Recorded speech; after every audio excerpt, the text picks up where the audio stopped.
There it is. Yeah. Woo! It's the Wild Times. It is a very special episode, one that I am very excited about, because as always, I am here, Forrest Galante, your host, the broologist. Joining me is Patrick DeLuca, the broducer. What's going on, Pat? Shivering in my garage, baby. I see that. There's a lot of jacket going on. It's 75 out. No, it's fucking cold in the valley, mate.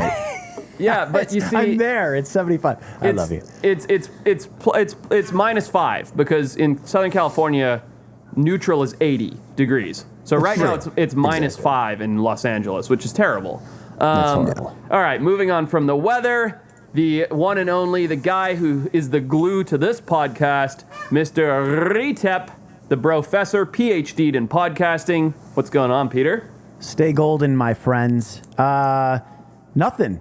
I'm here. It's the middle of the day. It is Friday. I thought about drinking today at 1, but I still have more work to do. And I was like, Same. nah, I won't do shit after this if I have one beer. That's it. I know. It's over. Dude, I am useless. Like, I used to have a beer at 2 beers at lunch on Friday. Like when we were working on Whale Wars, we did beer Friday lunches. Yeah. We would power through till 8, 9 o'clock, then go out. Yeah. If I have a beer at 1 o'clock, day's over. If I have a beer at Done. 1 o'clock, I need a nap at 1:45. Yeah, That's how my legit. day You're a works. lightweight. All right, well, this man has been sitting silently, patiently, waiting for his introduction. This is why I'm so stoked, and there's lots of fun to talk about. We have the bro-tuber himself, Mr. Cookie, joining us, especially on episode 85, all the way from the United Kingdom. What's up, man? How's it going? You're okay? Yeah, we're good. We're very okay. Thank you. So Forrest, Climactic. So. let's how did this come about, Forrest? Oh my God! So Who is this first of all, mysterious creature? yes, let me back up. Several steps here. So if you're joining us for the first time on episode 85 of The Wild Times, hang up, just leave the podcast. Don't even finish it. Go 85 Always episodes insulting. back. Start over. 85 hours from now, get back to here, and you'll understand the saga. Okay, which is that I don't know. What was it? A year ago now, Cookie, when the thylacine thing happened. It was March of this year. Oh, it was March of this year. Okay, so Yeah. in March of this year, a man by the name of Neil Waters, who runs TWT, the Thylacine Awareness Group of Australia, put out a video, a very cryptic video that says, hey guys, I've done it. I've found the thylacine. How exciting, right? This is in March. We all got excited on the podcast 60-ish episodes ago. I don't fucking know. A lot of episodes ago. We got super excited. We're like, oh my God, this is going to be huge. I was up all night checking the internet like every 30 minutes to see what the follow-up video would be because this was 100% confidence that a man named Neil Waters had found the thylacine. And I was stoked, right? Well, came out a few days later that there were some very cryptic photos that really didn't prove anything. It was a bit of a letdown worldwide for the wildlife community. It was some have said it was a hoax. And the gentleman, Neil, who published the video, got a little criticized, including by us on this podcast. However, we took a stance. This is a very long way of explaining it, Patrick, but it's fun. Yeah. We took a stance that was good for him anyway, right? Because, he brought awareness to the thylacine. Now, fast forward to, 3 weeks ago, and my phone is blowing up because the brosners are like, dude, have you seen there's a Neil Waters documentary on Vice? Now, when I'm getting these messages, I'm sitting on BART, the Bay Area Transit train in San Francisco, and I'm like, let's see what it's all about.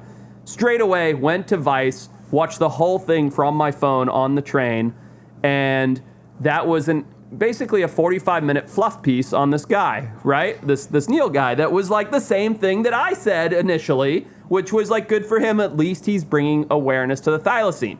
At no point did anybody seem to sort of criticize the fact that there was somewhat of some fakery going on with this thylacine sighting. Anyway, kind of came and went. I don't even think we discussed it on the podcast. I watched the Vice thing. I was like, whatever. That was kind of fun. Yeah, you didn't even bother to text us about it. I didn't even know that shit came out. Oh, yeah, sorry. It was. Okay. That's how exciting it was. Anyway. That's so how many people went. watch Vice, by the way. What was your wet market? Did your wet market special crack 10,000 viewers, you think? I highly doubt it. Yeah. Yeah. Just the people that listen to our show that watched it. But anyway, so 2 nights ago, my phone starts buzzing again, and the Brosners are sending me a YouTube video, a very special YouTube video from a man in the United Kingdom named Cookie. Cookie, what was your video about? Tell us what your video was about. I mean, I was the same as you, man. I watched that doc, and I was like, this is not what I thought it was going to be, for starters. And then I watched it and I thought, this is just not the man I've come to know. Right. And I don't know. I just thought, I can't sit here and just let this happen. And in my head, I was like, this has got to be said. I need to come out and say what I need to say about this guy, because this is making him look good. And I was like, this just isn't it, man. This is not it. No. I couldn't let that slide, And so Cookie made this YouTube video, where he broke down his interaction with Neil Waters, and we're gonna circle back to that later on in the show, because there's some hate, right? There's some hate floating around. There's all sorts of developments going on, huh? Yeah, there's negative things. Cookie needs to learn how to speak English. I mean, there's all kinds of stuff going on. There's hate being thrown around. There's shade being slung. Some at me, some at Retep is under the bus for sure. It's very hard for me to bite my tongue, but I've been told to wait till the end. So. We're going to get to it. We're doing a little bait and switch here. We're doing a little bait and switch. And Cookie's had personal interaction with Neil, so there's a whole lot of story that we're going to get to. And that must have been a real treat. That put me down a rabbit hole of Cookie's YouTube, though, which is all, he is a vlogger, a YouTuber. It's all about wildlife and nature. And who better to have on the damn podcast than a guy who spends his life talking about wildlife and nature? Well, hang on. I got to step in here, because I was checking out his YouTube channel yesterday, and there's tons of cool stuff, and Instagram's cool too. Obviously, this is a man who spends a lot of time with Retep's favorite animal, the otter. So we'll get into some otter talk in a little bit. But he also, Cookie, you do something on your nonsense. Oh, nice. Cookie, you do something on your YouTube where people challenge you. I don't know if you still do this. People challenge you to learn something in 5 days. So that was in the UK at the start of this year. We had a lockdown, and I thought in that time where we weren't allowed to leave the house and stuff properly, I thought, let's just try and learn something new each week. And people got involved, saying try and learn how to split an apple with your hands. That's try funny. to moonwalk, that sort of stuff. And the moonwalk video is great. I legit am gonna do it tonight. Yeah. Oh no. Wait, so I haven't seen the video. I haven't either. Did you learn it? Can you give us a live? Can you give us a live show? Can you moonwalk? Do you for actually us? want to see that though? Very much so.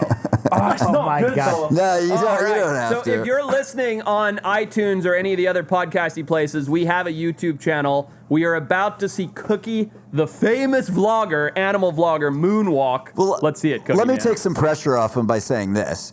When he starts on day one, just even doing the toe thing, he's almost falling over. So that's how I would be. So that's how I'm going to be now. Let's see it. Okay, here we go. I'm excited. Should I do it with do a him? roundhouse Can we kick. see It it can't right be any now? worse than that. Yeah, that's good. That's good. Sure. Yeah, go for it. It's pretty good. That looks good to me. That's way better than anything Retep can do. Yeah, that looked great, dude. What are you talking about? That was shocking. No, I can't do it's funny how since you practice it so much and you see it perfect by Michael Jackson, you watch the videos of people who are doing it. But I'm sure from square one, like Pat said, to today, it looked good to us. So congratulations on that. Are you being polite though? I swear to God. Nice? No, I'm not being nice. If you've ever listened to the show, you'd know that being nice is not really a priority for us. So no, that legitimately looked good. Granted, it's very dark. I can't tell what's going on fully with your legs, but overall, from a distance, it looked great. Yeah, but it really inspired me because I got to thinking. He breaks it down into the 4 steps, right? Cookie's actually taking us through trying to actually learn this skill in 5 days. Uh-huh. And then I started watching the Michael Jackson clips, and I'm like, okay, that's the coolest thing ever. Yeah. I was like, no one's going to expect from me to just suddenly know how to moonwalk. I'm going deep on this. I'm going to fucking learn. Yeah. I haven't started yet. I was going to start working on it tonight. Okay. Yeah, but I'm going to look. Cookie, have you busted out any of your new tricks at parties, or is it just something you keep in the room with yourself? It's one of those things I keep to myself usually, right? But I learned how to like throw a card into an apple. Which, that's cool. But like that's what I just sort of randomly do. I'll just launch a card, Miles, and people are like, "Oh wow, how'd you do that?" But like, so it's just stuff like that, amazing. you know. Where it's like, You're like Gambit. I love the self-deprecation too, because I feel that's how I am as well. Well, so let's pivot a little bit. Obviously, like you have a lot of content with otters. Are those river otters or sea otters that you're hanging out with? They're river otters, but they do hunt in the sea. So on the west coast of Scotland, they're quite abundant, apparently, but you don't really see them very often. I was quite lucky to find this one, and got to watch it for about half an hour. But generally, like they fish in the sea, and then they'll sort of come back into the rivers and wash themselves off the salt and stuff. Mm-hmm. And, it's really cute. I love them, man. Also, the animal that is most likely responsible for the Loch Ness monster sightings, right? Definitely. So I don't know if we've ever actually discussed this on the pod before, but Loch Ness monster, right? Scotland, there's tons of otters around, and when a troop of otters go swimming through a loch and they're sort of all going up and down together in unison, it looks like the ripply back of a sea serpent swimming through an area. And if you're, I know we've talked about, if you're one of those people who, has an idea in their head and is already predestined to see a monster, and you go see a troop of otters swimming through a loch, you're absolutely going to think, I think it would look like a monster because I've seen it. I know what it looks like. It's very monstery. No, yeah, I get that. Like, I think people see what they want to see, like you said, for the Loch Ness thing, especially. That's still mad, though. I did a video on that this year, and, like, this one guy, he holds the record for the most sightings or something of the Loch Ness Monster. Like, a proud title. Yeah, well, almost like, if you were, say, I don't know, spotting thylacine in Tasmania, and you happen to have seen him 6 times and one time out of your kitchen window. Which I don't know who would ever declare that, but... Anyway, cool, man. Well, tell me, Cookie, before we go into some news and some other stuff, because that's what the show's about. It's about wildlife stuff. How'd you get into it? Because that's one of the things Brosners ask us all the time, right? How did you get into wildlife?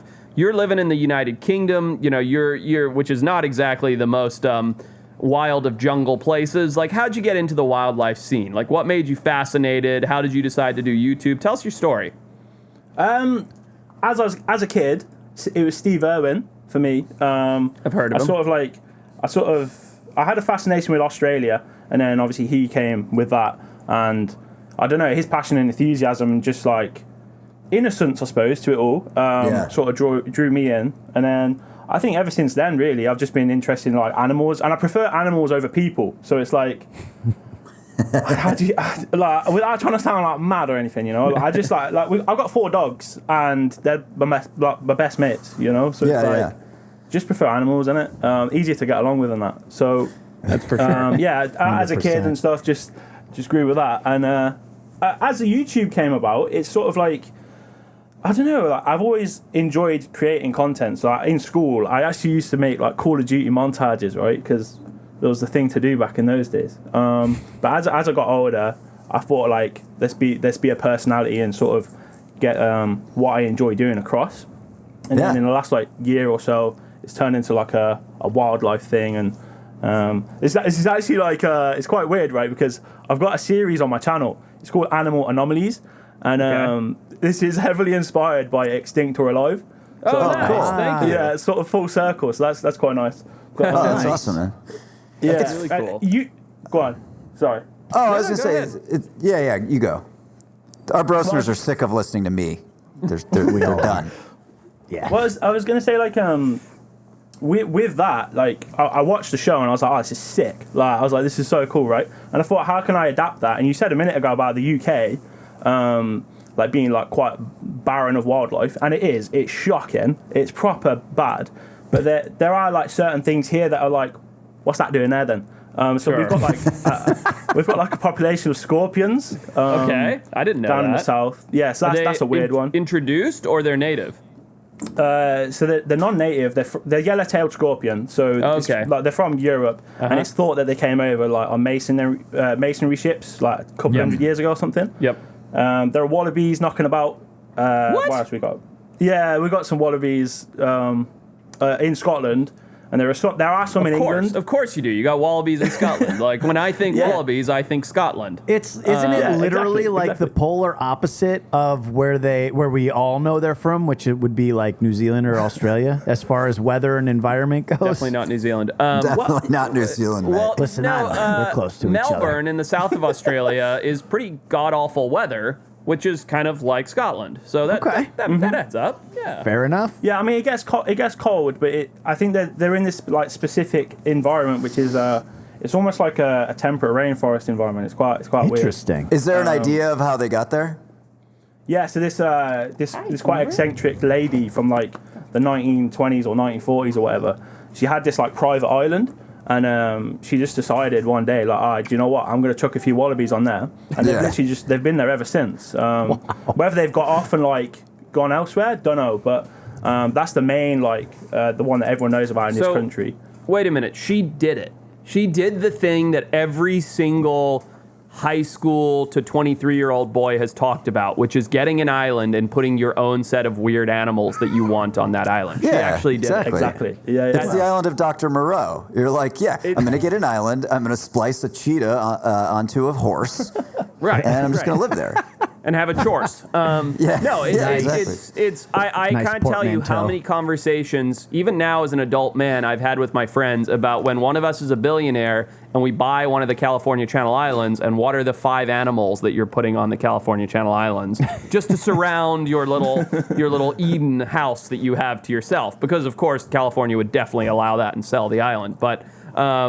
This is a dream that I've had my whole life, is to do exactly what this lady did. Wallabies in Scotland just made me think of this. So literally last night, for a crazy, weird reason, I was Googling what are the 10 most hunted animals in the United States. Okay. And found a bunch of spurious bullshit, and then finally found a credible .gov website. Okay. One of the top 10 animals hunted in the U.S. is Gemsbok. Can you figure out a way to explain that? It's got to be. That's what I thought. It's got to be canned. First One explain word, what it is? Texas. Yeah. So a gemsbok is a beautiful antelope from Africa.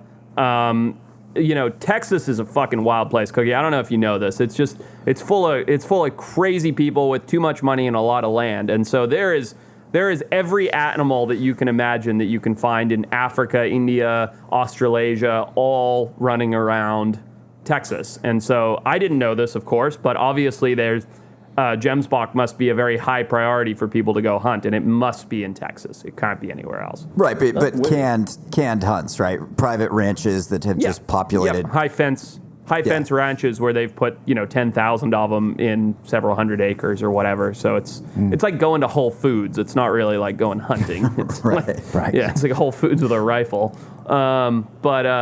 Yeah, that's interesting. That's very interesting. Do you guys not have any laws of like what you can own over there? So where we live in California, there's immense laws about it. You can't have a lot of different stuff, but it's very European in certain places, in that way.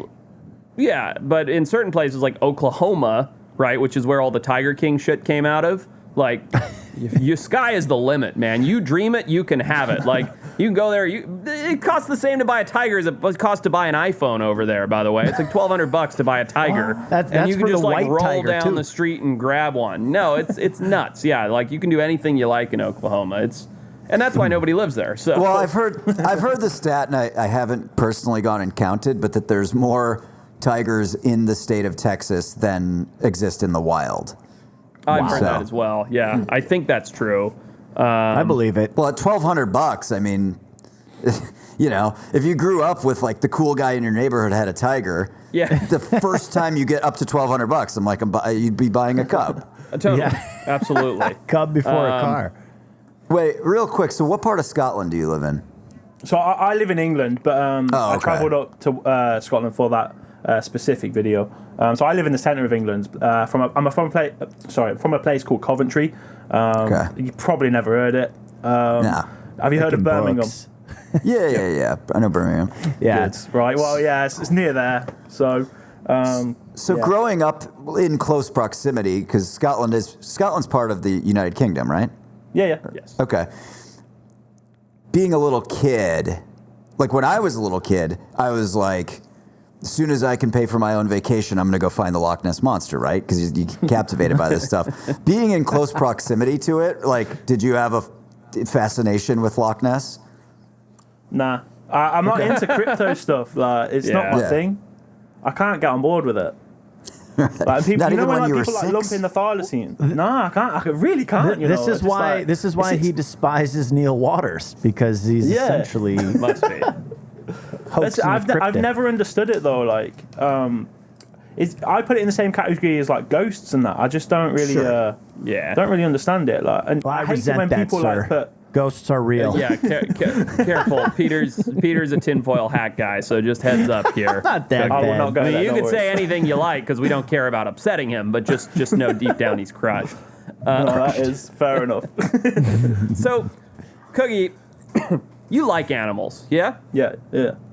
Retep, do you like animals? I fucking love animals. Patrick? Yep. Where are you going Okay. with this? I'll feed you baby birds. Don't worry, it's coming. Would you say that you love animals? Yeah. With all my heart. Yeah. Yep, me too. Would you ever say that you've been in love with an animal? Oh no. No. Does jerking he off said. to an orangutan count? Just stop. Don't say that. That's children watch like this a show. Yeah, my Do they? 10-year-old niece listens to every episode. But Moving on. yeah. All right. In the news this week, an aquarium worker from the 70s, a man named Malcolm Brenner, age 63, was in love with an animal, and it wasn't his fault. 70s. it wasn't. According to his claims, he developed an intimate relationship with a dolphin at a Florida water park in the 70s because the dolphin seduced him into a sexual relationship. Oh. Yep. Wow. Was it a bottlenose? Now, It was. It was. how does a Can I dolphin just seduce interrupt? you? Yeah, go ahead. Well, these are the questions. You said sexual relationship. Are you going to tell us like something actually happened there or like? Look, I'm not. Yeah. I'm not Joe Brenner or It whatever, did. Malcolm Brenner, but it did. You know, it did. Yeah. Jesus Christ. Yeah. At least oral. So he explains to Peter. He explains, that his first animal encounter was his dog.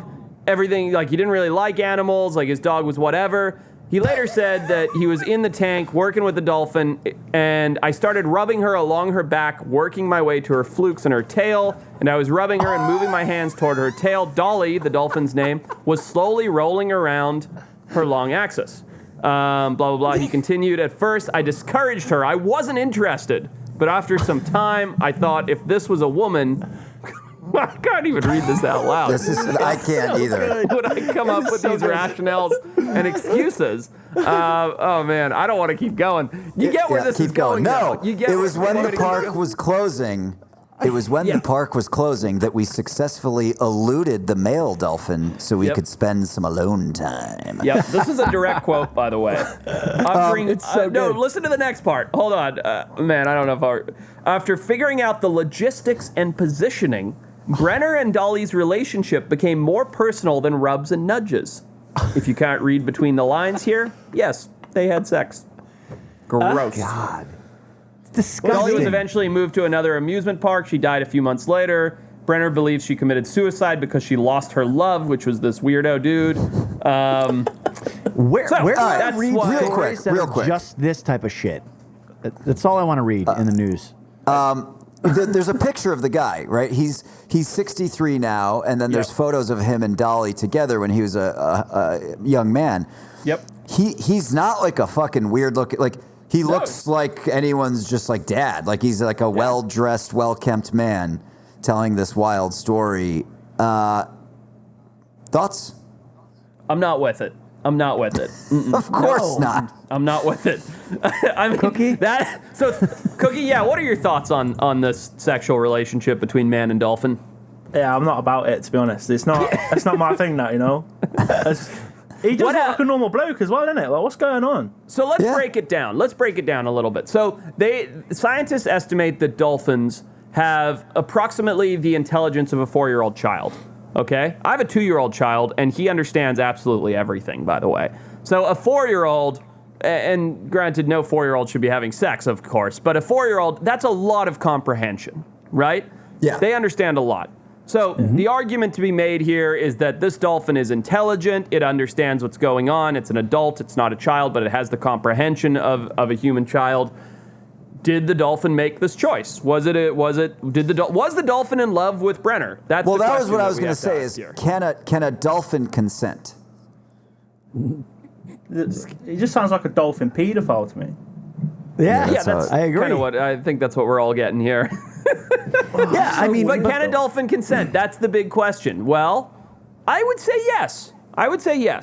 That dolphin could very easily swim away. I'm sorry, I know it's Right, only in a true. tank. that is true. But I know it's in a tank.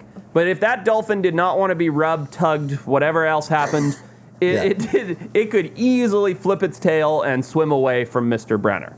I mean, yeah, but come on, Peter, like, give us your thoughts. Give us your thoughts, Peter. We don't know what. I mean, this is his story. I mean, maybe he was being rougher. We haven't heard from Dolly the dolphin Yeah, yet. maybe We'll have he her on the was next like, podcast. maybe her nose was stuck in the pool fucking valve return. Who knows? I'm just saying, like, if this was him allowing a male dolphin to have sex with him, sure. I'd say for sure consensual because the dolphin made that choice. But on the receiving end of this, there is no way to know, and the dolphin is dead, so we can't get her story. That's all I'm saying. So that's a very 1980s point of yours. You're not looking at sexual equality here when you're saying that, Peter. No, I'm just saying that, you're victim blaming, sir. I don't know. Yeah, probably. Dead air. This is the most uncomfortable story that we've ever had. I was going to discuss say, on the podcast. this is your fault for bringing this up. It is, but I couldn't believe it. I saw the headline and I was like, nah, this is nonsense. Like, this is just going to be like some guy jerked off a dolphin or something. No. Right. Like, it's more than that. It's very intimate. The word love is thrown around a lot in the article. Yeah. Did you guys watch My Octopus Teacher, the Netflix documentary? Yeah, Dude, I did. I'm gonna get thrown across the coals for this. I couldn't. I tried. I thought it was so boring. Yeah, I've heard a What do you lot think, of that. Cookie? I haven't seen it. I'm Okay. sorry. Apparently, there's some very intimate relationship. I don't think it's sexual, but between a human and an octopus. There is. Yes, they you watch definitely it? appear to have a Patrick? connection. Oh, No, so I'm because, the only like- one who's seen it? 15 out of Apparently. 15 I people that I tried. talked to said it was the most boring thing they'd ever seen. Yeah. Okay, good. I'm I not mean, the you only really one. got to But be in a the certain rest mind of frame. them. Yeah, that's a thing. And the first 15 minutes, which is when I turned it off after, is just a guy in a chair talking to the camera, and he's just Yeah. I grew up not loving the ocean, and then I started to like the ocean, and you're like, dude, who gives a shit? Like, let's see the octopus or fuck off. And it just it goes on. It's so waffly. I don't know, man. And I know that people are going to be upset about this because people love that show, but I could not. I just didn't give it enough time, in fairness. Cookie, so you're doing content and steering, I think, seems like maybe away from the. You're steering towards doing wildlife adventure, nature stuff. What's your fantasy expedition? The one that's your Ooh, that's a number good one question. bucket list. I want to go see this animal in this place. Well, the thylacine would obviously be wicked, right? But I want to see an orca. I've never seen one, and Ooh. I just think they're wicked. And we have them in Scotland. I was but- going to say, you have them there. You don't even have to travel that far. No, exactly, and it's I would just love to. That's a bucket list thing. Maybe a jaguar as well. Oh, Nice. Yeah, Yeah, that'd be Forrest, you just had a cool jaguar encounter. Very cool. I don't know if you saw that, Cookie. I was down in the Pontanal earlier this year and just filmed with an iPhone is this beautiful jag coming down and grabbing this caiman and pulling it up the bank. And, I mean, it was just a wild thing to see. Just absolutely man. super cool. Crazy animals, man. Just mental. Yeah. The strength is unbelievable. Strongest bite force of all big cats, yeah? I just saw John I think so, Randano Forrest. I was just with Rendano last week, who was nice. I love that guy. Audio guy on Jaws of Alaska, and the shoot that I could have gone to and didn't because I'm a fucking idiot. Because orcas are like, it's definitely my number one thing that I want to see in the wild, and they had an amazing orca encounter, and John was the audio guy, and him. You know, he's kind of a hippie. He's like this 7 foot tall hippie dude with long shaggy hair. He's a huge man, yeah. he delivered his own babies at home. Like, he's such an interesting guy. I love him. He's awesome. But he was like, dude, this isn't me being weird, but the sounds of all those orcas communicating, because there's like 60 of them. He's like, I like floated up and I was watching our boat from like 20 feet above. Like, it literally like separated my brain-body barrier. Apparently an out-of-body experience, but yeah, I missed that one. I was going to go to the shoot, and then like something came up and I just got like lazy and was like, I'm just not going to go to LAX right now. Yeah. And then they had a 2.5 hour encounter with 6 different pods of orcas all frolicking together. It was wild. Yeah, it was absolutely nuts. Yeah, orcas are a good one, man. And that's cool because it's a very obtainable one. By the way, I always thought seeing jaguars was not obtainable because it's a very cryptic large cat. I mean, not obtainable, right? But like, oh, if you go to South America in the right habitat for a month, you might get a glimpse of one, like, you know, running across the road. Not at all, which I found out when I went to the Pantanal. They see them practically daily. They witness them hunting.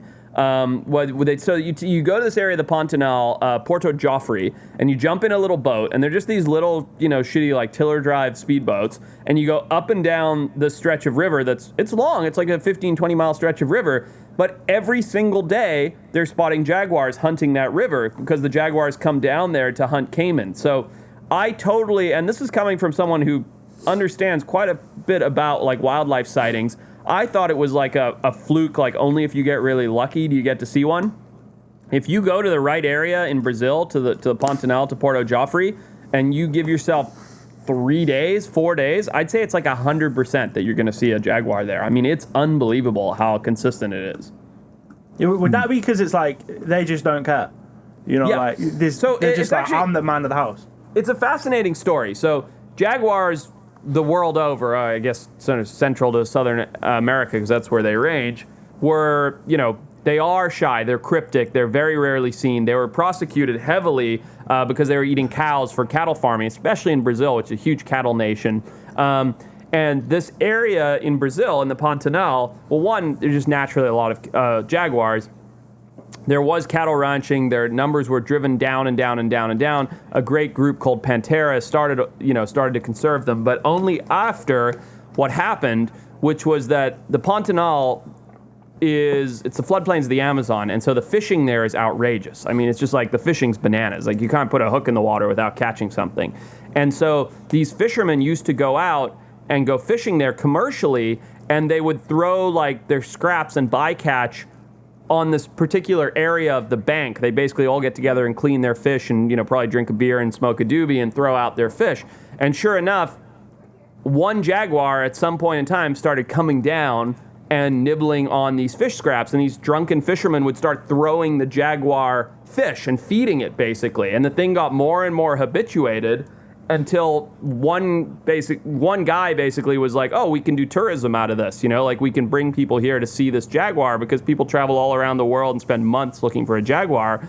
And that blossomed into what is now Porto Joffre and the Pantanal, which is a dozen different outfitters with a dozen different boats driving up and down every day, all communicating with each other, a huge swath of protected land that's owned by Pantera, that organization I mentioned. It's amazing, all because some fishermen started feeding a cat, you know, like 15 years ago. That's fucking crazy. So, and now I just Googled, how many jaguars do you think are left in the wild? 10,000. Okay. So. You guys? 5. 5 or 5,000? Oh, 5,000. Sorry, yeah, 5,000. Okay. Yeah. I'm going. Yeah, 5. 4,999, baby. Let it roll. What a dick. Now, Peter, Forrest wins. So they're estimating there's about 15,000 jaguars left in South America. whereas there's only 3,900 tigers in the wild. So almost 5 times more jaguars than tigers. When we were in Vietnam in that area where they have wild tigers. Yeah. Man, it was like one of those things where scary for sure, but also like, can you fucking imagine if we imagine just coming around a bend and seeing a wild tiger staring at you. I would love to. I would absolutely love to. No, I would love to. And I have zero interest in visiting the country of India. I don't know why. It's just never appealed to me. Like, just the culture and the Taj Mahal and the food is whatever. Like, it just doesn't appeal to me. It's just somewhere that's never been of interest to me. But without any doubt, I will go to India, go to like Nagara Hole or one of those places to see wild tigers. I must do it. And I don't care if I don't go to Mumbai or any of the cities, if I miss it all and just go straight to see the tigers and leave. But I will go there just to see the tigers at some point. It just sounds too incredible not to. Yeah, you don't really associate India with, this is going to be like awesome wildlife tourism, but it actually is. No, tons of leopards, yeah. Tons of tigers. We did, Patrick, you remember we did this show, Extinct or Alive, The Lost Shark, and I shot that in Sri Lanka. Yeah. And, and this was, again, my own ignorance. Never really had much interest or fascination with Sri Lanka. Loved it. I mean, like, could live there, loved it. Like, went there, was blown away. There were elephants just, like, walking around the streets. Granted, this was in a special area in the south of Sri Lanka. Elephants roaming around the streets. We saw leopards almost every day. The wildlife was super abundant. I loved the food and the people. Like, Sri Lanka was incredible. Just an awesome, awesome place. Dude, if you just Google image Sri Lanka, the fucking imagery is stunning. Yeah. It's an amazing Cookie, place. if you can't I'd tell, probably feel I've the same not way about been India. anywhere. I've only been domestic in the United States. Was there anywhere you'd want to go, or? I was just in Chicago, and it was a terrible, terrible experience. I'd like to go about 45 minutes from here to the beach. That's it. I'm good. I'm done traveling for a year after my Chicago trip. Tell you that. I just started following this Instagram site that's just awesome images of Finland. And I'm now convinced that that's my number one place. Not for wildlife, but just for a bit of adventure and fucking just it looks stunning, incredible. right? Have you ever been there, Cookie? I've never been there, but I've got the same vibes as you about that one. It looks unreal. Pat, where's the coolest place you've ever been? Like, what's your favorite adventure that you've done, Cookie? New Zealand. Oh, nice. Yeah. Which is like unreal place, man. Like, I fell in love with it. I went there by accident, really. Like, it's not like a funny story, but like we were just someone told us to like, because we were going to Australia and they said, you might as well go to New Zealand then. I was like, yeah, sure, sign me up, whatever. I got there and I was like, oh my god, this place is unreal. It's just because there's no one there, right? It's like 5 million people. It's double the size of the UK, and it's just, it's bliss. It's just, amazing. Beautiful. When you said you went by accident, I thought maybe it was like that episode of Full House where Michelle and Stephanie are supposed to get on the flight to Oakland, but it's actually Auckland. No? You guys don't remember that one? I haven't seen it, but the setup's funny. I think it's clever. It's a great premise. Dude, New Zealand is incredible. Did you notice the roadkill when you were there? No, not really. Really? I didn't Oh my notice god, much. there's so much of it. Really? What? North or south or just everywhere? Mostly the South Island. Yeah, South from what Island. I saw. The South Island, it's like if you were walking down the road, you'd be hard pressed to take a step without stepping on a dead stoat. There's just millions and millions of roadkill weasels that were. I believe they were brought in to eradicate another invasive species, and then the stoats went fucking crazy. Yeah. So there's possum and stoat everywhere, and they have no natural predators, so there's a gazillion of them. And if you drive a road at night, it's like driving on an oil slick of dead animals. It's wild. Anyway, listen, Cookie. So you do, you have a YouTube channel. It's all about different wildlife and adventure stuff. One of the things that we do on this show, if you're not familiar, is we get a lot of questions and comments and DMs from the Brosners, our audience. And I got one from Cameron Davis, Cam_44_Davis. He says, my sophomore class is split up over who would win in a fight, a polar bear or an elephant. I think I'm not going to read the rest. No, I will. I think it's a polar bear. What do you, the Broducer and the Brofessor, think? Who would win? Let's let Cookie go first. Elephant. Yeah. Elephant. Okay, so are we assuming this is a bull can you male? Elaborate on that? Yeah, let's go big bull, male elephant, big male polar bear. Just big gnarly animals. Okay. Polar bears struggle against walruses and that. They can't get through their skin. And I just think the same to an elephant. An elephant's just going to yeet it out of the way and just say, shut up, go away, what are you doing? Okay, that's fair. That's fair. Peter, your thoughts? I was actually going to say polar bear because they're so vicious and scary. And I think... they're just, well, no, elephants are really smart too, but the skin thing now has me reconsidering because it's true. I feel like they just give up and tuck tail and run. Well, keep in mind, Peter, for your choice, and I just want to point this out, I don't mean to interrupt you. Pride of lion will take down an elephant. You know, they do it. When they're really hungry, a pride of lion, and they're a hell of a lot smaller and less vicious than a polar bear. There's a pride. Sure. Yeah. Yeah.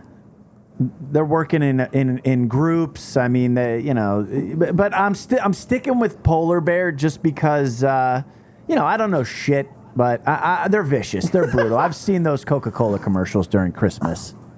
So when you watch the Pride of Lion, it's always multiple lions. They're taking down an elephant.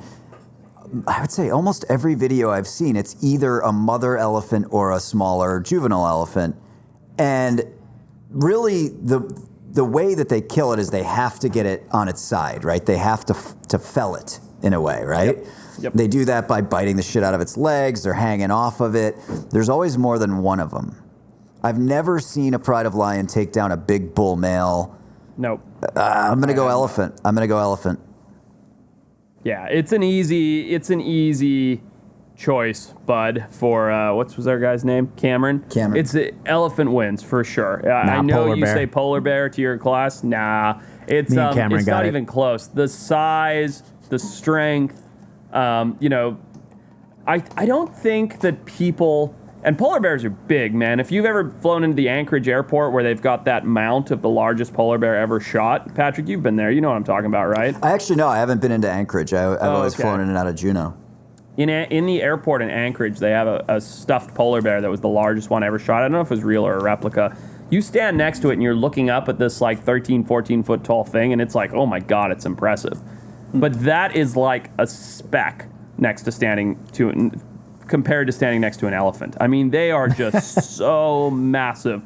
The width of their heads and those big tusks. And, I did some work on elephants earlier this year, which is going to air next year, I think in February. And, I won't give away too much, but we were right next to some elephants while they were sleeping to the point that I had my hands on them. And they are so big African elephants. It's funny because I grew up around elephants. And I even rode them as a kid, back before that was sort of known to be a terrible thing. No, that was a thing, man. It was big. They're still doing it in Asia all the time, and I don't support it, of course, but as a kid we did. It's just what you do. Never really rode them like the saddle with the beating stick and stuff. Just our neighbors had a game farm, and so we'd go like swimming with them and like jump on their backs and stuff. Yeah. But I had sort of forgotten the size of them, and when I was in Thailand 10, 12 years ago now, I did do the elephant riding thing, again, before it was sort of known that it was so negative. And the little Asian elephants are so like small and cute, and you're like, oh, elephants aren't that big. I must have just thought they were big when I was a kid. And then being back in Africa this year and having hands on them, I mean, like, literally, like, I put my hand on the bottom pad, and I have big old mitts. Like, I wear a size 12 shoe, and I've just got big hands and big feet, and Nope. Very average penis. It's on camera. But just putting my hand on the bottom of an elephant's pad, I mean, it's just like, it's insane. It's like putting your hand on a freaking car door. I mean, it's just crazy the size of these things. Yeah, it really is. So how many polar bears to beat an elephant? Pardon 3. me? How many? You reckon 3? How many polar bears to beat an elephant? Like 3. I think that's a good number. 3, yeah. I think 3. 2. I even think two have a shot, man, because once they're working together and they're going for the neck, and they are clever, they know how to hunt. Like you said, pointing out walrus, right? Like they know how to take down walrus and stuff. If you had 3 polar bears working together, they'd take over the fucking planet, let alone an elephant. I mean, that is a terrifying proposition. So when I was in Greenland, for a while we were doing some crossing the ice sheet, and we had this guy that we brought in who's a Arctic explorer named Doug Staup, and he does a bunch of stuff in the Amazon too through his company, but he's done a few solo crossings of Antarctica. He's crossed Greenland's ice sheet and traversed Siberia. Cool. And he's, just picture this. I really want you, everyone listening, and you especially, Cookie, to go deep on this one. You're in your tent. You're all bundled up. You're in Siberia. You're alone. And I'm already cold. Just it's thinking. dark out. The wind is whipping. Teeth are chattering. And you all of a sudden go, oh, this is weird. I gotta take a shit. So you climb out of your tent. You walk a little ways away from your tent. Pull your pants down. You're taking a shit. It's dark. And you hear something move behind you. You spin in your squatted position, shine your flashlight around, eventually catching the eye shine and illuminating the face of an adult polar bear standing 30 feet away from you. Think about this. Yeah, I mean, so are we? And then what? This really happened. Immediately. Yeah, it's crazy. No, he pulled his pants up without wiping, and he just did what you're supposed to do with a bear, and maintained eye contact, walked backwards, zipped himself into his tent, and just waited. Oh, and the bear prowled around and walked around the tent a bunch of times, and eventually just kind of fucked off. He didn't sleep the whole night, and then woke up in the morning and saw tracks going away and never saw it again. Dude, terrifying. Legit, Absolutely terrifying. The scariest part of that story that gives me anxiety is being in the tent with the bear walking around it. It's just like, ugh, God, no way. I thought you were going to say the no wiping. Nah, I do that on Isn't the it reg. funny how it's so I've spent a lot of time in tents in Africa, and a tent is literally a wall of a bed sheet, right? It's nothing. It's a piece of cloth. I know. And yet when you go inside a tent, you're like, I'm fine now. I'm safe. I'm indoors. Dude, I've come yes. inside. Like, this is my home and I'm okay here. Nothing could be further from the truth, especially when dealing with polar bears. Like, you can't put your fucking food in a trash can, even here on my road in Santa Barbara, let alone you can't put your food in a trash can without a bear-safe lid. And you get in a tent and you're like, I'm all snuggled up cozy in my sleeping bag. It's down. I'll be fine for the night. Forrest. You will not be fine for the night. Like, if a polar bear wants to come through that tent, it is coming through that tent. I have a great story about this from when I was young. Me and my brother were fighting, and we always did. And I had a tent set up in the front yard because I was like, I stayed in the tent over the night before or whatever. And we had this big sliding glass door in the front room where he was sitting watching TV. And we had our fight. I was pissed. Parents weren't home. I went into the garage, and I grab his bicycle out of the garage, and I walk around the front of the house, and there's a couple steps that go up to the patio in front of the glass door. The tent's like right behind in the front yard. And I get his attention, and I just lift the bike up, and I throw it on the steps, and then I run into the tent, and I padlock with a tiny little padlock the two zippers together. It's literally feet from where I just threw the bike on the steps. He comes out of the fucking living room, and I'm in the tent thinking I'm safe, and all I see is a giant shadow from afar with the bike. First thing he does, it gets smaller, throws it on the tent, and then just wraps me up in the tent and just proceeds to pummel me. And the tent's locked with a padlocked zipper. I can't get out.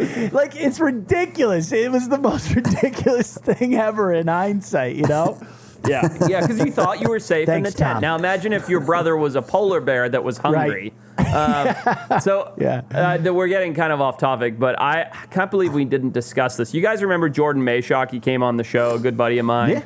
Yeah, keeper. Yeah, what's that? Zookeeper? Oh no, not the zookeeper. No, never mind. That was a different. No, Jordan's Mason. Jordan's Relax, a tech you can call me nerd, but he goes on a lot of adventures and spearfishing stuff with me. So when we were, Jesus, we had to be like 18, 19 years old. Myself, Jordan, and Nick Mancuso, all friends of the pod, we went to Catalina to go fishing. We went in February, which if you've ever been anywhere in Southern California in February, it's the worst month. Now, the weather's still always good. It's freezing cold. There's no game fish around. You know, none of us had the appropriate gear, but we were 18 years old. We went camping at Catalina. We went to 2 harbors. And Nick and I were sitting at the sort of campsite, picnic bench that they have around the fire pit, and Jordan was sleeping in, and we were waiting for Jordan to get up so that we could go fishing or diving or whatever it was for the day. And Nick, as you might have gained from the podcast, like myself, he's very good at creating little, Eucals-like contraptions to catch animals. Now, we're sitting there, we're eating our pancakes or whatever for breakfast, and Nick starts throwing breadcrumbs out. Sure enough, these pigeons start coming in to eat the breadcrumbs. So he quickly fashions a cooler with a stick, that you pull and you catch the things. And this is a terrible story, but it's so funny. And, Nick goes to work while we're making breakfast. Jordan's still fast asleep in the tent, throws some breadcrumbs out, pulls the stick, and under the cooler catches 3 pigeons, okay? So then Nick reaches in with his arm and he grabs the pigeon. He's got 3 pigeons in his hand, just like sky rat street pigeons, that are happen to have inhabited Catalina because so many people go there. And he's like, grab a zip tie. So I'm like, all right, what are you thinking? So I grab a zip tie, right? And he's like, you got it? I'm like, yeah. He's like, all right, Jordan's still asleep. I'm going to throw these pigeons in the tent, close the zipper, and you zip tie it. And I'm like, all right, let's do it. Genius. So we creep over to the tent, and they're just those little Coleman shitty 2-man tents, and we each have one. And Nick throws the pigeons in, close the zip tie, and for about 5 seconds, nothing. You just see the pigeons flapping around trying to escape in the tent, and it's just still. And then all of a sudden, the tent just explodes as Jordan pops up. And he's like, what the fuck? There's birds in my tent. And he starts trying to get out. And the zippers are zip tied together. So he's going zip, zip. And both zippers are traveling the full extent of the tent zipper. And he gets so pissed off. And he's like, because we've done this kind of thing to Jordan a few different times. We once trapped him in a porta potty. But he gets so pissed off trying to get out, and we are rolling on the floor laughing. Then he grabs the tent, shreds it, and comes Ace Ventura birthing out of this tent with pigeons flying up in a glorious manner around him. And Nick and I, why didn't you film it? Oh my God, it was so good. And Nick and I just took off because he came out of that thing furious, and we're like, he's gonna hit one of us. Oh man, that was funny. That's good old-fashioned animal cruelty for you right there. I know. Boy, it was funny. Yeah. So, Cookie, one video I wanted to ask you about on your channel, because I actually didn't know that there are snakes in the United Kingdom, which is probably fucking stupid, because I guess why wouldn't there be? But you made a video about finding a European viper. Very cool. In the UK. Forrest, first of all, you're a big herp guy. Do you know about the European viper? I do. I made it a huge mission of mine to find one when I was in the United Kingdom for a few months, and I did after about a week of trying. So I've seen one myself. Very, very cool animal, but I don't want to poach the story. I want to hear about Cookie's experience. It was a weird one because we've got 4 snakes in the UK. 3 are native, 1's non-native. What's the non-native species? Asclepian. What is Asclepian? What is it? I'm not really sure, but it's arboreal, so it climbs up the trees and that. You can find it in London. Interesting. And you've also got I didn't know about that, but anyway, please, go ahead. You've got other things as well. So you got the grass snake, which is quite common. You got the smooth snakes, quite rare, and then you've got the European viper. We call it the adder. And, the adder. Yeah, it's I've known about these snakes in the UK, but it's another one of those things where I just don't think people know about it, especially in the UK. Because I said, our wildlife here is shocking. It's just rubbish. There's just nothing. You guys all have bears, wolves, just everything. You guys used to have all of that, by the way. Yeah. Being European, you just decided to get rid of it all as quickly as possible. Exactly, yeah. The most interesting thing we've probably got now is a boar. Do you know what I mean? It's and even they're rare, so it's it's right. You can have some of ours. So not rare here. I mean, it would probably do us some good over here, but so the snake, it's one of those things where I thought, right, we can set out on a mission to try and find one of these. It's quite difficult because I think some reports have it by 2032, at the current rate, they'll be extinct in the UK. Interesting. They're in like mad decline. So I was trying to research, like find like areas of where they would most likely be. And I found one place in the Forest of Dean, it's in like Gloucestershire in the UK. And there was a guy there who said, like, I see one regularly in this spot. I was like, okay, I'll chance it. And as luck would have it, that day, I just went down there. It's only like, 90 miles away or something like that. And that's a lot. It was it was a cool trip though, like seeing one of them. But it was, I just got there, and we had this like beautiful view over the Forest of Dean. It's like this big pine forest, and then just looked down to my left, and it's just coiled up this adder, and I was like, oh Christ, it was a female one, so it's like brown and black and awesome. Yeah, it's cool looking animal. I noticed though, Cookie, that Sorry. you didn't immediately start free handling it. I knew you're not this was allowed. coming. Not allowed. Oh, really? No, you can't. I think because they're protected now, and like you can get heavy fines. I think for handling one of those in this country. Oh, that's Forrest so would have done it interesting. anyways. I definitely didn't handle the one that I found when I was there. You heard it here. No, I said I didn't. He said he didn't. I know. That's what I'm saying. Okay, if it was allowed, would you have handled it? Were you that type of guy? I'm really not a snake guy. I think they're cool animals. There's just something about the way they coil up that scares me. So As it should. it's that yeah. I mean, it's the S shape that they make when they're like. I don't know actually. I've held one and I didn't like it. I think it was just some sort of python. At a zoo, and I was like, I don't like this. I don't like the way it looks at me because it's so much faster, and it's like if it wants to, it's going to have me, and I'm like, I don't like it.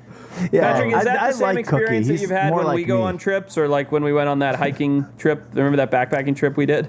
I generally trust that they're not going to come at me. You know what I mean? But no, I don't love snakes. I don't want one in my house. I didn't like when you used my shirt to let the I knew you were going to talk about the cobra. I was like, there's no way the shirt thing doesn't come up. But no, when you were free handling the cobra, I shimmied up a tree. It was a very big cobra, in fairness. And it was terrifying. And it did cover your shirt in venom. Yeah. So, I'm like Cookie and Peter. I just don't know enough about them. I haven't spent time around them. We didn't have snakes where I grew up, and I just don't know how they move, Isn't it fascinating that, and I think it has something to do with like the Bible, I don't even know. We as a species, human beings, are intrinsically scared of snakes. You could take a newborn infant, you can take an infant human baby and put it on the floor and put a snake across the room and it will scream and cry and run away. Like, you have to be taught to not fear them. There is something, and by the way, a newborn baby will walk directly under the 405 into oncoming traffic, zero question. You know what I mean? Like, no fear whatsoever. You have to be taught to not be scared of snakes. I handle them regularly. Shut up, Peter. Yes. No, that's exactly what I'm attempting to do. But isn't it weird that we are born with a fear of these animals? And it is 100% instinctual. Like, it comes from your core level to be scared of snakes. Do you know why, though? Probably killed a lot of people. Go ahead, Cookie. Well, I might have going to say the same thing. Isn't it like through the primal instincts we had, like way back when there might have been like bigger snakes and bigger spiders? Because I think spiders is in that same category, isn't it? I think so. Yeah, I haven't tested it like I have the snake theory, but. But I think it's that sort of thing, though, isn't it? Where it's like, why is that instant fear? Because I'm scared of spiders. I hate them. Like, I got this irrational sort of fear. Like, if one's near me, I'm like, nah, I can't be dealing with that. Interesting. Full-on arachnophobia. Honestly, mate, it's awful. One of my best friends since I was a little kid has extreme arachnophobia. He would have consistent night terrors about spiders on him. Oh, wow. Wow. Fucking terrified. A giant, super strong, super tough guy melts at the thought of a spider. Oh, wow. And we lived together in LA. He was doing stand-up comedy, and he lived across from me. We lived in this big fucking house with a bunch of dudes. And I was like just about to go to bed. I see the TV's lighting up the wall, and I see this fucking beast of a spider. It's just the biggest spider I've seen in LA, and I was like, what the fuck is that? So I just go over. I don't even want to deal with it because I need to go to sleep. I just take a sock. I grab this big spider off the wall with a very loose grip. I just run to my door. I open it and I was just throwing it into the hallway, just getting it out of my room. No kill. As soon as I release it, I see my roommate, Owen, who is the one who's scared of spiders, carrying some girl, like as if they just got married, that I've never seen before. And he's right at the top of the stairs with some girl that he just brought home from the bar carrying, she's awake and conscious. They're having fun. Right. And I just release the sock and I just go, oh my God. And the sock just goes and hits him directly in the mouth. Oh God, did he drop the girl? No, he's just like, what the fuck? I was like, dude, and I just started crying, laughing. He was like, what? And I was like, there was a spider this big wrapped up in that sock. And he literally just went, and just like fell backwards.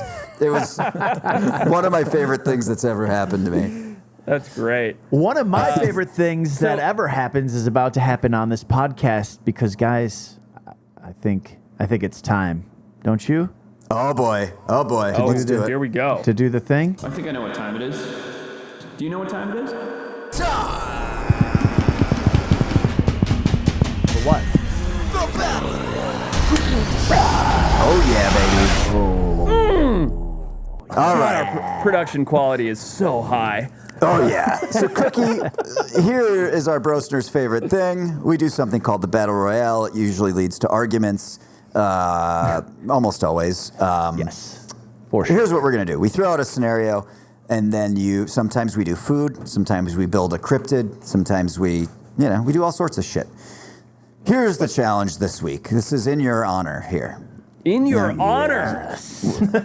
Like in that Dolphins honor earlier. Yeah, get it? You're currently embroiled in a tiff with Neil Waters, which we haven't got into yet, but we're still going to do it. Yep. Which largely relates to him circulating some photos of, as he described, a indisputable evidence of a thylacine. I don't think any of us here believe that was a thylacine. Whether he thought it was or not, I don't know. But here's what we're going to do. We're going to have a competition. You are going to create a fake sighting of an animal. Ooh, this is clever. So we're going to do a draft. What you have to pick is what animal are you going to circulate these photos of? What is the location where you've purported to see this animal? Maybe it's a little weird. Maybe this animal shouldn't even be where it is. And what's going to be your sort of strategy to make it as believable as possible? Are you going to walk around Northern Australia with a beer and release a cryptic video saying that you've seen it? What's going to be your strategy to make it go crazy viral so that billions of people are aware of your sighting? Now, who would do something like that, Patrick? This is outrageous. It's just a fun thing. So here's what we're going to do. We're going to do it as a draft, so you do one pick at a time. Let's let Cookie go third. Okay. So that he sort of sees how we do it. Forrest, you go first. Sure. So it's an animal, the location, and then your strategy to make it go viral. Got it. Okay. This is good. So, all right, I'm going to play to my strengths here, which is that I am, relatively well known for finding stuff that nobody else can find, right? As Forrest Galante, host of Extinct or Alive, people believe me. Now, I'm going to dupe them. I'm going to make millions. So I'm going to go generic, right? Because I think this is the one that wins me the jackpot. And I'm going to tell you how and when and where soon, I'm going to find a Bigfoot. Interesting. Yeah. That's the big one. That is a big one. Yeah, take that. A Sasquatch, if you will. I will. Okay. Okay. I see what you're doing. You're saying because you're sort of known as a guy who looks for extant or possibly extinct species, real animals, you're going to use that to your benefit and go for a cryptid. Smart. Exactly. Smart. And people are going to believe me because I'm the extinct animal guy. I found stuff nobody else can find. They're going to buy this Bigfoot story, and I'm going to be so rich. Okay, So I'll go second. I'll go second here. Okay. I'm going to start by not drafting my animal or setting up my strategy. I'm going to start with my location. Okay. Okay? Because it's the location that's going to make this thing go crazy. Okay. Central Park of New York City.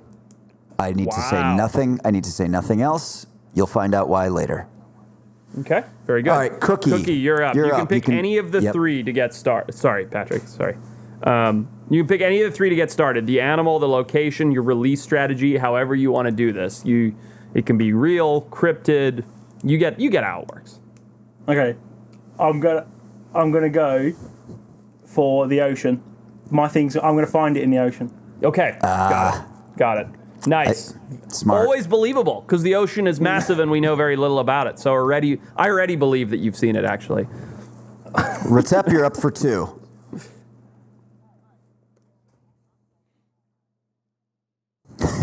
Of course.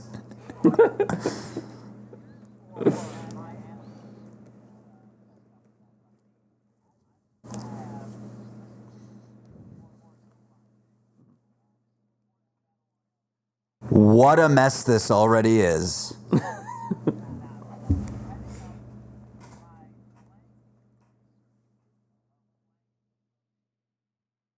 Got it.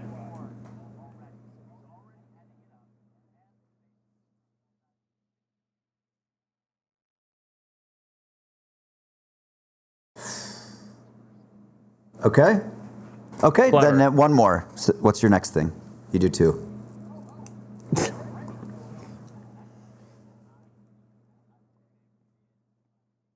He hasn't figured out what his animal is. He has no idea. He has no idea what he's doing. Cookie, Okay. he's the Carl Pilkington of this podcast, if you didn't already realize.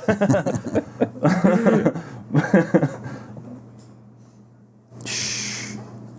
All right, let's go. What's your location? Make it zippy.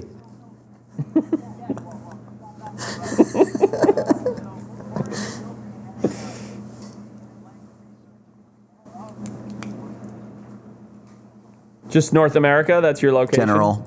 Could be Canada, could be Mexico, could be... Got okay. Cookie, do you have something a little more intelligible to contribute? So do I have to do my story now? Story or animal, either one. Right. Okay, so I think I'm going to go with, I was flying over the Pacific and all of a sudden the plane just gave up and we're coming to a crash landing, just like in Lost. Coming to a crash landing and then bang, crash, everyone dies except me. I'm now in a Wilson situation. So how are you facilitating this? Are you just going out with the story and hoping nobody fact checks the airplane crash, or are you actually going like Broken style? I don't know if you guys remember that movie where he makes the train crash. Anyway, are you killing people? Are you killing people? Are you No. Like, I'm the only one that survives this plane, and obviously I get off in the end. Like that's how we find out. Like this animal is actually around. So I crash. Okay. Everyone dies. Everyone dies except me. Obviously. What a story. I mean, that's going to go viral. You know. Yeah. Oh, that's So, gone. I have to survive. Viral. You know, I've got to eat the people that are dead. Yep. Standard. You know, there's no like other wildlife on this island, so it's quite like it's pretty amazing actually. Right. And where is this? What region of the world is this island? in the Pacific Ocean somewhere. It's just a random island that no one's ever found ever. General Pacific. Got it. Okay. Yeah, it's just a dot. Somewhere like. Yeah, it's a dot. Yeah, okay. no All one's right, ever seen it before. We'll stay tuned to find out what you're going to find there. Very exciting. All right, so I'm in Central Park. I'm going to give you my strategy. So we're going to see this animal sort of soft focus in the background of a shot. Okay? That's going to help me cleverly disguise it a little bit, right? So that people who want to poke holes in it, because it's a little out of focus, it's a little blurry, right? Okay. Mm-hmm. That's how lenses work on cameras. Because in the foreground of the shot is we were doing a bikini shoot for a very popular social media influencer who posts bikini pics of her supple buttocks.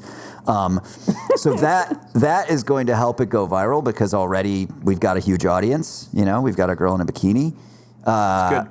And in the background, soft focus, you will see a to be determined animal. Got it. That's.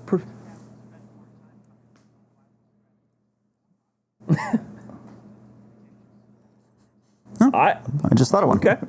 Yeah, he did. Let's get our only famous friend that's a bikini model from Instagram, Charlie Jordan. Take her to Central Park. Yeah, exactly. And it's not me. All right, round yours out for us. Very good. Yeah, I will do. All right.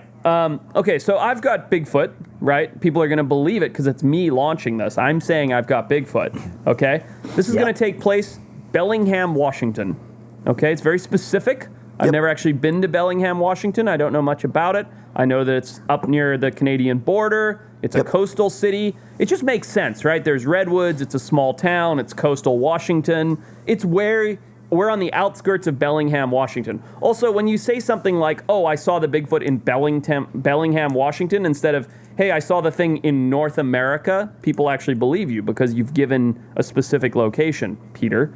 So I've spotted a Bigfoot in Bellingham, Washington. Cookie gave the ocean until he was corrected, so fuck off. No, he had a tiny island in the Pacific. That's much more specific. Anyway, I'm writing down this because I'm not going to remember the name of that town I just said, Bellingham, Washington. So I've spotted Bigfoot in Bellingham, Washington. Now here's how, right? How many people have spotted Bigfoot? A gazillion, right? They've all claimed it. We've never seen it. We've never proven it. I have to prove it. I have to go above and beyond. So fortunately, I'm friends with Patrick DeLuca, who works in the movie industry, and he knows a lot of very talented CGI type people. So here I am, Forrest Galante, very reputable guy, well-known biologist, found things nobody else has found. I'm out on one of my night hikes, right? We do those in Extinct or Alive. Yeah, night hike. I've got the IR camera, and I'm going, oh my God, guys, I heard something. I don't know what it is. Maybe I'm actually on a hunt for a different animal. Turn the camera around. Now, keep in mind, it's that grainy, shitty infrared camera. Yeah, you got it. It's juggling around because I'm not Mitch. I don't actually know how to fucking operate a camera. So it's shooting around all over the place. And sure enough, Patrick has got me this perfect Bigfoot-esque creature in the background. Its eyes are a little bit glowing. It's moving. I assume you know people that can do this, Patrick, because I certainly don't. Yeah, you do. So we get this beautiful, just a single shot CGI of this Bigfoot moving through. Release it on YouTube, put it on my social media. I start by walking through Bellingham, Washington while drinking a beer going, guys, we've done it. You know, this is it. Just wait till you get tomorrow's video. I put the video on YouTube. It's all over social. Boom, Forrest Galante makes $1 gazillion. Definitely doesn't get called out for being a fraud or a loony or anything else. And that's it. I've released Bigfoot. Okay. So in the background of my bikini shoot, that's at night, right? So also my subject's lit up and the background's kind of dark. So it's soft focus. It's kind of dark back there. Through the background of the shot walks a single white rhinoceros. in Central Park. It's going to fucking people. They're going to shut the park down. No question. No question. Wildlife advocates are going to be out there picketing to keep the park shut down until the rhinoceros has been rescued. It's going to make international news, and I in no way have any strategy to profit off of it, unfortunately. Yeah, I was going to say, I don't know how this works for you, but that was not the challenge, though. The challenge was just to blow it up. And this will blow up. You get a shot of a white rhino cruising through Central Park in the background of a Charlie Jordan shoot, you got it. That's front page news. Very nice. All right, Cookie, you're on the island. Nothing to eat. You've eaten the people. You're documenting it because you're leaving this as your death diary behind, and you go into the ocean. What do you find? So actually, before I get in the ocean, I'm looking around. I need some food. I've run out, right? It's a really bad time. I'm going hungry, right? I find a cave. I walk into the cave, and there are bones, there are remains, and I'm like, what's going on? Like, what's over here? Do you know what I mean? Like, what's happened? Like, something's going on. I turn around, dragon. Wow. Dragon. Did not see that coming. Dragon. Nice. Big full one, mate. Scale cave Game of ocean Thrones dragon. status. This is amazing. Man, Amazing. How are you gonna? So did you? Okay, I have so many questions, but I'm not gonna get into it because we're gonna run out of time for mine. And mine is obviously. Yeah. Go ahead, Cookie. Carry on. No. Go ahead, Cookie. Carry on. No. I want to hear what you have to say. Stop talking over each other. Cookie, speak. Sorry, there's a delay. Sorry, it's on my end. Dragon's in the way, cave and that. I've got to get out of the cave. Dragon's there. I think, oh Christ, I have to fight it. Gotta fight it. Wow. So I chin it. I give it a good one, right? Chin it. That's a good And then I term. leg it straight into the ocean. I swim fast as I can. I try and do some free diving. Doesn't work very well. I pass out. I get picked up by a boat. Tell a story. The man on the boat, good. his name is Graham. Graham. Speak to That's Graham. good. That's important. Yep. I get back to my place in England, and then I go to movie producers and I say, "This is my story. We're gonna go find it." See, that's pretty clever too, because you didn't go to the press. He went to movie producers, knowing that the movie producers are going to leak this to the press, right? And they're going to be like, "Hey, this guy saw a fucking dragon on an island, And we got the rights to his story. and we have the rights." Like everybody wants to blow this up. That's good. And if there's one Okay. thing we know about producers, it's that they're gullible and stupid. So they will believe you. All right, Very Retep, true. finish yours All up. right, so we got a dragon, a white rhinoceros, and Bigfoot. Yeah. I mean, it's big, it's flashy, but my strategy is not big or flashy. It's simply the fact that this is very probable, and this animal could very likely still exist. Forrest will already be heading up my passenger pigeon research group of North America. Great. And I found the Okay. passenger pigeon, since Forrest wants me to be more specific. It's very simple, just on a camping trip by myself, maybe in Yosemite, doesn't matter. They were all over. There was billions of these birds before we came over from Europe. So it's very likely they exist. And it's simple. I mean, I'll use Clever. the Neil Waters method. I'm clever. going to just put out a bunch of hype videos. Boom, boom, boom, got something. I mean, and Forrest will be doing this for our group that I've already created years in Right. advance. Right. And the passenger Smart. pigeon, I mean, nobody can tell the difference. I'll just put a regular pigeon in my picture and maybe like Photoshop. I think there's someone who could probably tell the difference, but maybe not. No, I mean, everybody. I'll It's the Photoshop it most up. believable. It's the most That's right. believable. You know, you have me being like, "Listen, guys, we've been researching this for 3 years. We did it. We found the passenger pigeon. Yep. It's in Yosemite. Turns out, big place, a lot Correct. of places to hide. You know, they're up in All Hot over the Dome news. somewhere. You know, Yep. Alex Honnold's he's the only other one who's seen one. You know, he made it to the top. It's very clever, very clever, Yep. very good, Thank you. Peter. Not Thank you. always that I compliment your battle royale. So let's recap. So, Brosners, weigh in. Let us know. Leave us a vote. Leave us a comment on the video wherever you want. Who won the fake animal sighting strategy battle royale? Was it Retep, where he had Forrest Galante in charge of the passenger pigeon research group of North America, where we found one in Yosemite? Was it Cookie, who crashed lost style on a deserted island in the middle of the Pacific, went into a cave to forage for food in dire times, saw a dragon, swam out into the ocean, and was picked up by a man named Graham, who took him to a movie studio where he told his story? Is it Patrick, who was on a photo shoot in Central Park with a most lovely lady with a voluptuous derriere, when, sure enough, in the background of said shoot, crosses a white rhinoceros downtown Central Park, New York? That's gonna cause some concern. Yep. Or does Forrest Galante himself coming out and saying he has filmed a Bigfoot in Bellingham, Washington at night on an IR camera while using CGI to prove his case with a not that cryptic CGI graphic? Does that cut it? Let us know. What is the best fake animal sighting release story?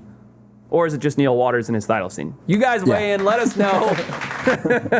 Also, Cookie, if you like Cookie, he has a YouTube channel that's just called Cookie. Yep. Where can people find you on Instagram?